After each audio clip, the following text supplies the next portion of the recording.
Okay, this is the Ocean Kayak Sprinter. It's almost like a surf ski, but made out of polyethylene or plastic. It's pretty, I think for a 20-inch wide kayak, it's pretty stable. 17 feet long and just about exactly 20 inches wide. When it sits in the water, I think the water line for me is probably about 19 inches or so. It's not to the middle seam of the boat. I weigh about 246 foot tall.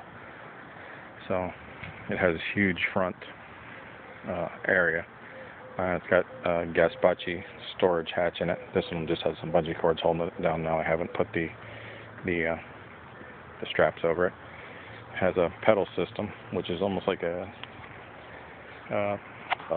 real pedal system on a real surf ski, where only the top of the pedal moves. This one I mounted a rod holder on there. Even though it's 20 inches wide, you actually can fish off of it. You know, for me, I'm pushing the weight limit of this boat and the size limit. I have like a size 39 waist, and when I fit in the seat, it's snug from side to side. You can paddle it without the back band. I just put the back band in it because without it, I sort of slouch. I normally don't use a back band or a seat in any kayak, but for this one I do because it's just a snug fit on me, so I tend to slouch.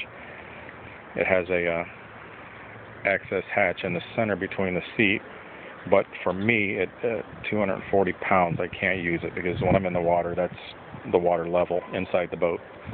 So I'm actually sitting in water. The water's up to that hump and the footwells are full. It has another Gaspachi hatch in the back, and this one actually has the correct straps on it. I just haven't installed the straps on the front one yet. On the front, I have the bungees.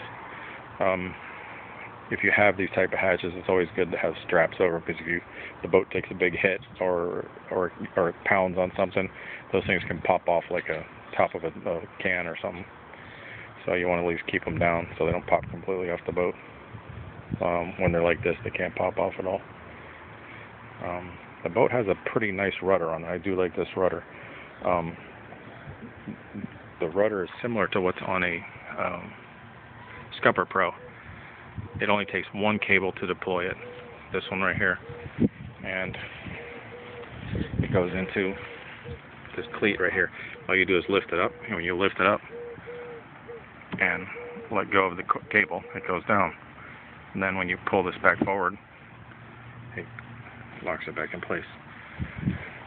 What pulls the rudder down when you let that cable go is this bungee cord right here.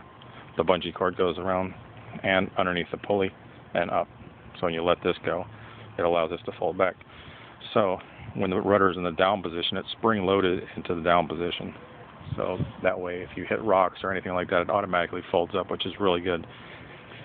This kayak will go very shallow in the water too.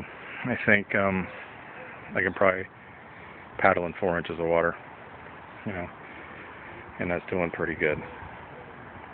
As far as speed, I think it's just slightly faster than my, by GPSing it, slightly faster than my Perception Prism.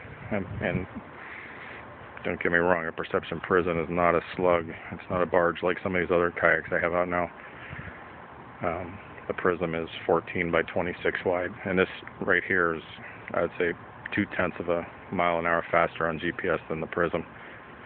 But one thing this is really good for is the initial stability is good, but the secondary stability is excellent on this kayak. What I really use it for is for practicing to ride on my surf skis. I have a couple surf skis that I want to be able to stay on. I have one surf ski like Magnum PI, which is a Hayden, and I can paddle that, but it's very tipsy. But by riding this, as far as practice, I've paddled this thing so far in like the last week about 25 miles so far, and it's done pretty good. It makes no difference whether you're in fresh water or salt water. I think it paddles the same. It stays just about the same height in the water. It's got a drain in the front here. Like I said, this boat has got a pretty large bow, so the bow does not sink into the water. If you ride this thing in dead calm, flat water, no chop and no wind, you can probably cruise along at 4.8 to 5 miles an hour, which is pretty quick. But once you get any chop, even like 1 or 2 3-inch chop, the boat's going to slow down half a mile an hour. It's going to go right down to 4.5. Against the wind, it does pretty good. The boat has no rocker. It's perfectly flat from front to back, so it just slices through the waves. But in the same turn, since it has no rocker, when you get the waves from the rear, it gives it a little sort of uneasy feeling. But I have not fallen out of it yet. You know, even though this is the first time I've paddled this kayak and as many miles as I've done, it's very stable for what it is. So, and that is the Speedster. Oh, sorry, Sprinter. Ocean Kayak Sprinter.